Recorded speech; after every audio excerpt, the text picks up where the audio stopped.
party, the Aam Aadmi Party, I rise to speak on the supplementary demand for grants for the financial year 2022-2023.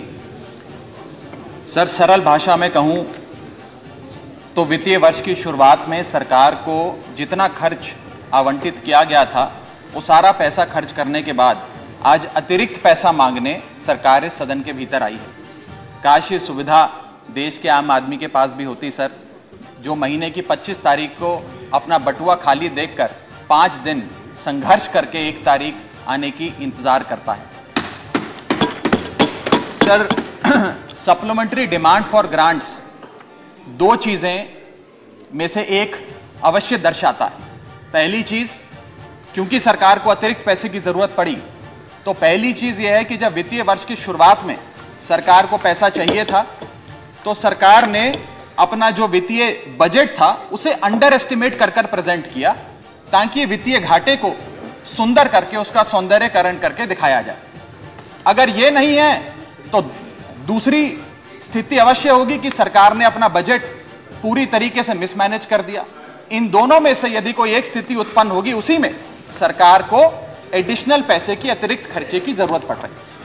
Sir, अतिरिक्त पैसे के लिए सरकार इस सदन के सामने आई है, कोई बात नहीं सर, उस पर चर्चा होगी, लेकिन चर्चा 2 और विषयों पे होनी चाहिए। पहला विषय कि वित्तीय वर्ष की शुरुआत में 40 लाख करोड़ का जो इतना भारी भरकम बजट इस सदन ने सरकार को सैंक्शन किया था, मंजूरी दी थी, उस 40 लाख करोड़ को खर्च करके सरकार ने क्या पाया, क्योंकि भारत देश के आर्थिक इंडिकेटर्स संकट का अलार्म बजा रहे हैं। और दूसरा, आज से 2-3 महीने बाद यहां से 100 मीटर दूर नॉर्थ ब्लॉक में जहां आने वाले वित्तीय वर्ष का बजट बन रहा है, आज ये बहस मैं चाहूंगा आने वाले वित्तीय वर्ष के बजट की भी नींव रखे। और सर, मैं नया सदस्य हूं सदन का, एक सुझाव और देना चाहता हूं। हम सारे लोग बजट पे चर्चा उसी समय करते हैं जब बजट प्रस्तुत किया जाता है। हमें सदन में 2 बार बजट पे चर्चा करनी चाहिए। एक बार जब बजट प्रस्तुत हो और विंटर सेशन में 7-8 महीने बीतने के बाद कि उस बजट से देश को हासिल क्या हुआ, मिला क्या, कितनी नौकरियां मिली, क्या बेरोजगारी की दर है, कितनी महंगाई कम है। सर, आज सरकार 3,25,757 करोड़ मांगने इस सदन के भीतर आई है। मैं माननीय वित्त मंत्री जी का ध्यान ये पैसे सैंक्शन करने से पहले और सदन का ध्यान इस पैसे को अनुमति देने से पहले 8 बड़ी बीमारियां जिससे आज भारत देश की अर्थव्यवस्था पीड़ित है, बीमार है, उसकी तरफ करना चाहता हूं। पहली बीमारी है सर बेरोजगारी। इस सरकार ने चुनावों से पहले वादा किया था, भारतीय जनता पार्टी ने वादा किया था कि हम 2 करोड़ नौकरियां हर वर्ष देंगे। सर, नौकरियां तो नहीं आई, लेकिन इस वित्तीय वर्ष में बीजेपी की सरकार ने बेरोजगारी दर को 45 सालों में सर्वाधिक कर दिया। सर, 45 ईयर हाई पे अनएम्प्लॉयमेंट रेट कर दिया। सर, 2014 में जब बीजेपी की सरकार बनी थी, 2014 में जब इनकी सरकार बनी थी, तब देश का बेरोजगारी दर 4.9% था। जब इनकी सरकार बनी थी तो बेरोजगारी दर 4.9% था। आज 8 साल बाद 2022 में यह बेरोजगारी दर 4.9% से बढ़कर 8% पे आ गया है। 8%। और ये तो ऑर्गेनाइज सेक्टर की बेरोजगारी है। अनऑर्गेनाइज सेक्टर के जॉब लॉसेस, एमएसएमई के कारखाने कितने बंद हो गए, उनका घर बिक गया, कारखाने बंद हो गए, उसका तो हिसाब ही सरकार के पास नहीं है। अभी कुछ ही समय पहले लोकसभा में जवाब देते हुए वित्त मंत्री जी ने देश को बताया कि कुल 22 करोड़ आवेदन पत्र भारत सरकार के पास नौकरी मांगने के लिए आए। उन 22 करोड़ आवेदन पत्रों में से आपको जान के चंबा होगा, सरकार ने मात्र 7 लाख लोगों को नौकरी दी। सर, 22 करोड़ आवेदन पत्र के मुकाबले 7 लाख लोगों को नौकरी।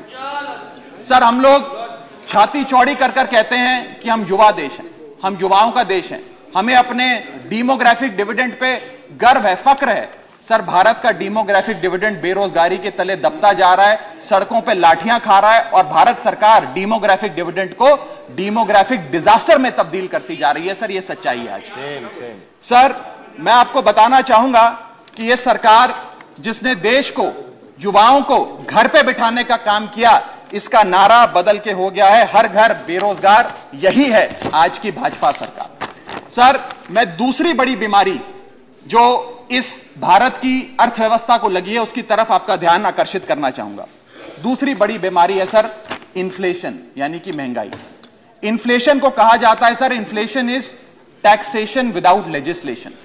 वो महंगाई जो सरकार कानून लाए बिना जनता पे थोप देती है सर। आज भारत की महंगाई इस वित्तीय वर्ष में 30 सालों में सर्वाधिक थी सर, 30 ईयर हाई पे, जहां भारत की थोक महंगाई 12 से 15% के आसपास घूम रही है और खुदरा महंगाई 6 से 8% के आसपास घूम रही है। वादा किया था सर आय बढ़ाने का, आय तो बढ़ी नहीं, महंगाई बढ़ गई। और सर बढ़ती महंगाई और घटती कमाई के चलते आज देश को आधार कार्ड की नहीं उधार कार्ड की जरूरत पड़ रही है। देश के आम आदमी को उधार कार्ड की जरूरत है। वाह वाह वाह। और सर आज इस बहस को सुन रहे भारत देश के करोड़ों लोगों को मैं कहना चाहूंगा कि यह सरकार आप सबको गरीब कर रही है। गरीब सिर्फ वो नहीं सर जो सड़क पे कटोरा लेकर भीख मांग रहा है, हम सब गरीब हो रहे हैं। गरीब इसलिए हो रहे हैं कि हमारी आमदनी नहीं बढ़ रही, लेकिन महंगाई बढ़ती जा रही है। सर मैं उदाहरण देता हूं, एक शख्स जो 20,000 रुपए महीने के कमाता था और 18,000 रुपए खर्च करता था, वो महीने का 2,000 रुपए बचाता था। आज उसकी आमदनी 20 की 20 है, 20,000 है, लेकिन खर्चा 18,000 से बढ़कर 25,000 करोड़ हो गया। यानी कि 20,000 की आमदनी, 25,000 का खर्च, 5,000 रुपए की नुकसान का खामियाजा का कर्जा देश का एक एक आदमी भुगत रहा है। सर मैं बताना चाहूंगा, सुनिए मेरी बात ध्यान से। जब 2014 में महंगाई का आलम देखिए सर, 2014 में जब यह सरकार बनी थी तो पेट्रोल 55 रुपए प्रति लीटर पे बिकता था। आज पेट्रोल 100 रुपए प्रति लीटर पे बिकता है। डीजल 45 लीटर पे बिकता था, 45 रुपए प्रति लीटर, वो डीजल आज 90 रुपए प्रति लीटर पे बिक रहा है सर। एक गैस का सिलेंडर 400 रुपए का मिलता था बाजार में 2014 में जब इनकी सरकार आई थी, आज वो गैस का सिलेंडर 1100 रुपए का हो गया सर, 1100 रुपए का। दूध 1 लीटर 36 रुपए का मिलता था, दूध आज 60 रुपए प्रति लीटर हो गया है। और सर सीएनजी 40 रुपए प्रति यूनिट प्रति केजी मिला करती थी, आज वो सीएनजी 80 रुपए प्रति यूनिट मिलती है सर। इस सदन में सर जब प्याज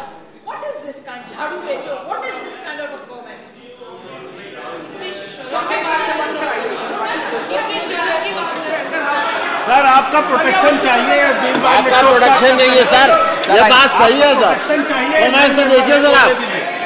चलो बोलो सर, बोलो, चलो बोलो बोलो बोलो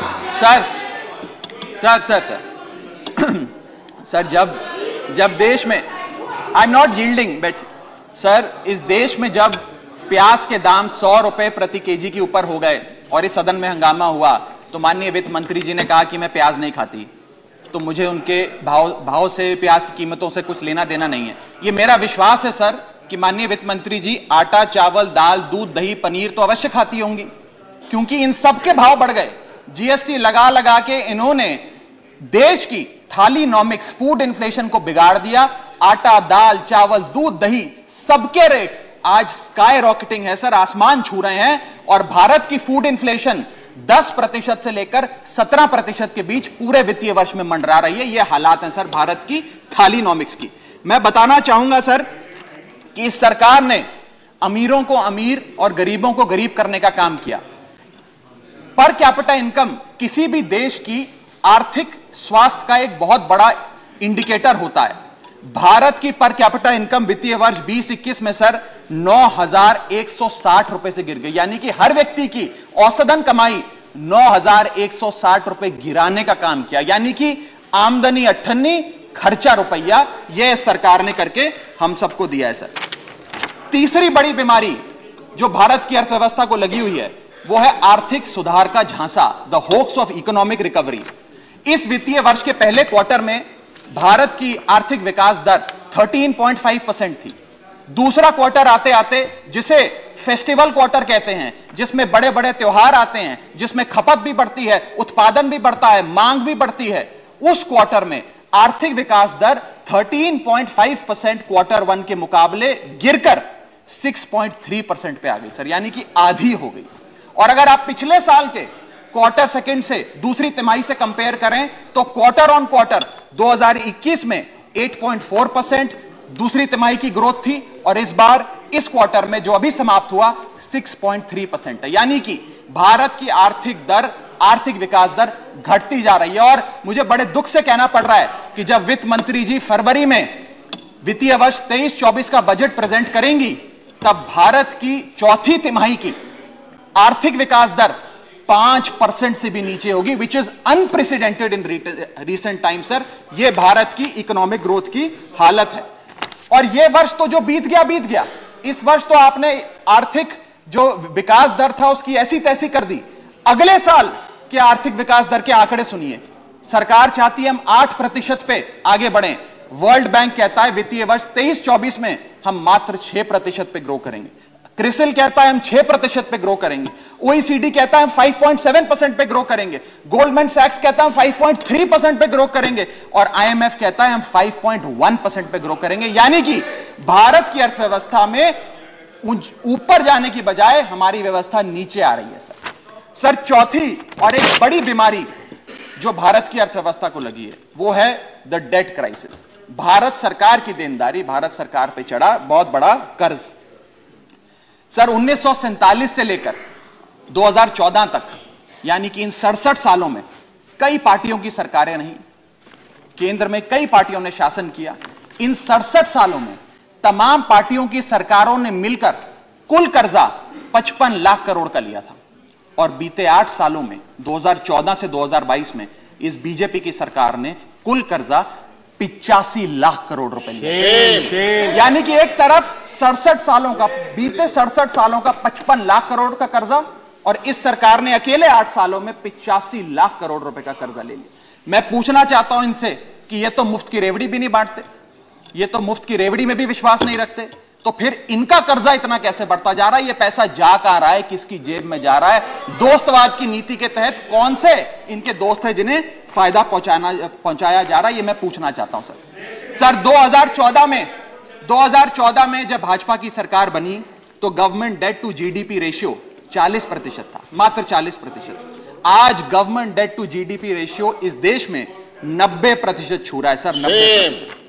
और इस देश की डेट की स्थिति बढ़ाकर 1,55,000 करोड़ का 1,55,000 करोड़ का कुल कर्जा इस देश ने लिया सर। पांचवी बीमारी जो भारत की अर्थव्यवस्था को लगी हुई है, पांचवा बड़ा रोग, किसानों का संकट। सर मैं बताना चाहूंगा कि बड़े बड़े उद्योगपतियों के, अपने दोस्तों के बड़े बड़े लोन्स इन लोगों ने माफ कर दिए, लेकिन भारत देश के किसान की जो कर्जा था, जो डेट था, वो पिछले 8 सालों में 53% बढ़ा है, कम नहीं हुआ सर, 53% इंक्रीज हुआ है, जिसके चलते आज एवरेज फार्मर डेट पर फार्मर डेट इस देश की 74,000 रुपए, यानी कि 74,000 रुपए का कर्जा आज देश के हर किसान के सर पर है सर। अगर किसान अपना कर्ज का भुगतान नहीं करता तो उसके नाम के नोटिस चिपकाकर किसान की बदनामी करती है यह सरकार, और बड़े बड़े उद्योगपति जो लाखों करोड़ रुपए डकार गए उन्हें बिजनेस क्लास में बिठा के देश से रवाना करती है सर ये सरकार। सर आज हमारा देश का अन्नदाता, देश का किसान जो हमारा पेट भरता है, जो हमें खाना देता है सर, आज वो जहर खाने को मजबूर हो गया है। एनसीआरबी का डेटा बताता है कि वित्तीय वर्ष 21-22 में 10,851 किसानों ने आत्महत्या करी। यानी कि इस देश में औसत रोज के 30 किसान आत्महत्याओं की आती है। 30 किसान रोज इस देश में आत्महत्या कर रहे हैं। हम आजादी का अमृत महोत्सव मना रहे हैं, and 30 farmers per day in this country commit suicide sir. मैं अपने ट्रेजरी बेंचेस पे बैठे मित्रों को यह भी कहना चाहूंगा कि किसान भोला है, भुलक्कड़ नहीं है। वो ये नहीं भूला कि 1 साल आपने उसे खुले आसमान में सड़कों पे आंदोलन करने के लिए उतारा था, जिसमें 800 से ज्यादा किसानों की शहादत हुई सर। और सर किसानों के बारे में मैं एक आपको बड़ी महत्वपूर्ण जानकारी देना चाहता हूं। किसानों की आय दुगनी करने का वादा सरकार ने किया था कि हम बढ़ाएंगे और दुगनी करेंगे। आय दुगनी करना तो छोड़ दीजिए, स्टैंडिंग कमेटी ऑन एग्रीकल्चर की रिपोर्ट बताती है कि 4 से ज्यादा राज्यों में आय बढ़ाना तो दूर, 30% किसानों की आय घट गई सर, बढ़ाना तो दूर की बात। आय किसान की घटाने का काम इन लोगों ने किया, और एक ऐसे दौर में जब भारत की रूरल इन्फ्लेशन भारत की अर्बन इन्फ्लेशन से ज्यादा है, यानी कि गांव में रहना महंगा है शहरों के मुकाबले। सर मैं छठी बीमारी पे आता हूं। जो छठी बीमारी भारत की अर्थव्यवस्था को लगी हुई है सर, वो है प्राइवेट सेक्टर इन्वेस्टमेंट में गिरावट। दो बड़े फायदे इस सरकार ने कॉर्पोरेट जगत को दिए। पहला, कॉर्पोरेट टैक्स कम करके 30% से घटाकर 22% कर दिया, जिसमें 1.5 लाख करोड़ का फायदा 1.5 लाख करोड़ का फायदा कॉर्पोरेट्स को दिया, और सरकार का हर साल का 1.5 लाख करोड़ का नुकसान कराया। और दूसरा बड़ा फायदा, अपने दोस्तों के उद्योगपतियों के पिछले 5 वित्तीय वर्षों में 10 लाख करोड़ रुपए राइट ऑफ कर देने, वो माफ कर देने। ये दो बड़े फायदे उन्होंने, रियायतें। Honourable member, you have twice made observations अपने दोस्तों के। I have taken note of it. These are one second. Can't you keep your seat? Honorable Member Jaya Bachchan raised a very important issue. I wanted to reflect to it after you had concluded, but since you have continued with the two indiscretions, you need to be careful about it. Okay. Everything which you say here leads to consequences. As regards what the Honorable Member said, if someone is speaking, where is the occasion to make a shouting of that kind? I deprecate this, whether it is from this side or that side. Thank you, sir. Everyone is entitled to patient hearing, and let us not show aggression except in our thought process. Both sides are there. So be careful about it. Go ahead. Sir ये दो फायदे पहुंचाने के बाद, corporate जगत को फायदे पहुंचाने के बाद, जब सरकार से पूछा गया कि आपने ये फायदे क्यों दिए, तो सरकार कहती है इससे रोजगार उत्पन्न होगा। रोजगार तो उत्पन्न हुआ नहीं सर। भारत में आज बेरोजगारी की दर 45 साल में सर्वाधिक है। दूसरा, इन्होंने कहा कि वस्तुएं सस्ती हो जाएंगी बाजार में। महंगाई की दर 30 साल में सर्वाधिक है, महंगाई भी कम नहीं हुई। और तीसरी चीज जो सरकार हमें बताती है कॉर्पोरेट जगत को ये फायदे देने के लिए, कि प्राइवेट निवेश इस देश में बढ़ेगा। सर मैं आपको बता दूं कि प्राइवेट निवेश Q1 फाइनेंशियल ईयर 22-23 में 20% से घटा है। प्राइवेट इन्वेस्टमेंट 2022 के अगर आप आंकड़ों की बात करें तो 22% से गिरी है। फॉरेन इन्वेस्टमेंट 59% से घटा है। और GFCF, जिसे ग्रॉस फिक्स्ड कैपिटल फॉर्मेशन कहते हैं, जो इंडस्ट्री का इन्वेस्टमेंट होता है, जो इंडस्ट्री फिक्स्ड कैपिटल में इन्वेस्ट करती है, वो वित्तीय वर्ष 19-20 से लेकर आज तक लगभग सारे क्वार्टर्स में गिरता गया, 1-2 क्वार्टर छोड़ के। ये प्राइवेट इन्वेस्टमेंट के हालात हैं इस देश में। मैं कहना चाहूंगा माननीय वित्त मंत्री जी को कि आज से 2-3 महीने पहले इंडस्ट्री से बात करते हुए वित्त मंत्री जी ने कहा that why is the Indian corporate sector not investing. उन्होंने उन्हें डांट के कहा कि आप लोग क्यों नहीं इन्वेस्ट कर रहे हैं। मैं बताना चाहता हूं क्यों नहीं इन्वेस्ट कर रहे हैं। इन्वेस्टमेंट रियायतें देने से नहीं आती, इन्वेस्टमेंट डिमांड क्रिएट करने से आती है। आपको मार्केट में मांग क्रिएट करनी पड़ेगी। जब मांग क्रिएट होगी तो उत्पादन भी होगा और खपत भी होगी। मैं एक और महत्वपूर्ण आंकड़ा आपके सामने रखना चाहता हूं सर। 7वीं बड़ी बीमारी जो भारत की अर्थव्यवस्था को लगी है, devaluation of the Indian rupee, गिरता हुआ रुपया। सर आज हम आजादी का अमृत महोत्सव बना रहे हैं और सरकार ने आजादी के अमृत महोत्सव वाले साल में रुपये को मार्गदर्शक मंडल में डाल दिया है सर। रुपया 82 रुपए हो गया है। जब यह सरकार बनी थी तो रुपया 60 रुपए। सर खत्म करने दीजिए। Is my maiden speech sir, please. Sir maiden speech sir, is my maiden. Sir 2014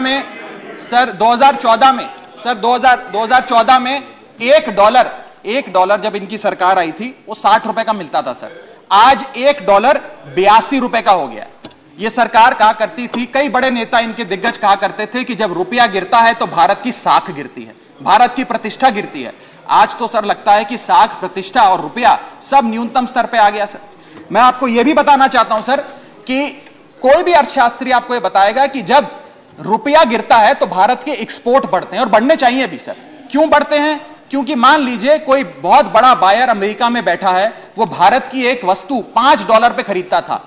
आज क्योंकि डॉलर मजबूत हो गया और रुपया कमजोर हो गया, वो वस्तु $3.5 में उसे मिल जाती है, तो वो ज्यादा ऑर्डर देता है, भारत के एक्सपोर्ट बढ़ते हैं। लेकिन आज एक बड़ी चौंका देने वाली स्थिति इस देश में है कि रुपया तो गिर रहा है, डॉलर मजबूत हो रहा है, लेकिन भारत के एक्सपोर्ट्स भी गिर रहे हैं। और एक्सपोर्ट्स क्यों गिर रहे हैं, यह मैं सवाल भारत की वित्त मंत्री जी से पूछना चाहता हूं। इस ईयर ऑन ईयर आंकड़ों की हम बात करें अक्टूबर 2022 की, तो 16.7% से भारत के एक्सपोर्ट्स कॉन्ट्रैक्ट हुए सर, यानी कि रुपया भी गिर गया और भारत के एक्सपोर्ट्स भी गिर गए। ना खुदा मिला ना विसाले सनम, ना इधर के रहे ना उधर के रहे। सर 8वीं बड़ी बीमारी जो भारत की अर्थव्यवस्था को लगी है वो है the failure of the startups. पूरे देश में, पूरी दुनिया में घूम घूम कर सरकार के बड़े नेताओं ने कहा कि भारत अब एक स्टार्टअप नेशन बन गया है, दुनिया में भारत अब दुनिया की स्टार्टअप कैपिटल बोला जाएगा। मैं बताना चाहता हूं सर, क्या कभी वित्त मंत्री जी ने मुड़ के भारत के स्टार्टअप्स की हालत देखी? आज भारत में 10% से भी कम स्टार्टअप्स अपनी 5वीं सालगिरह पूरा करते हैं। ईयर ऑन ईयर 37% का डिक्लाइन स्टार्टअप में इन्वेस्टमेंट में है। और अनअकैडमी हो, ओला हो, कार्स 24 हो, वेदांतु हो, बाइजूस हो, मीशो हो, चार्ज भी हो, उड़ान हो, ये सारे बड़े स्टार्टअप्स, जो ये बड़े बड़े स्टार्टअप जिन्हें हम न्यू इंडिया की न्यू इकोनॉमी कहकर पूरे विश्व में प्रचारित करते हैं, इन सारे स्टार्टअप्स ने नौकरियां से लोगों को निकालकर हजारों लोगों को बेरोजगार करने का काम किया। सर मैं आता हूं डिमांड फॉर ग्रांट्स पर, सप्लीमेंट्री डिमांड फॉर ग्रांट्स।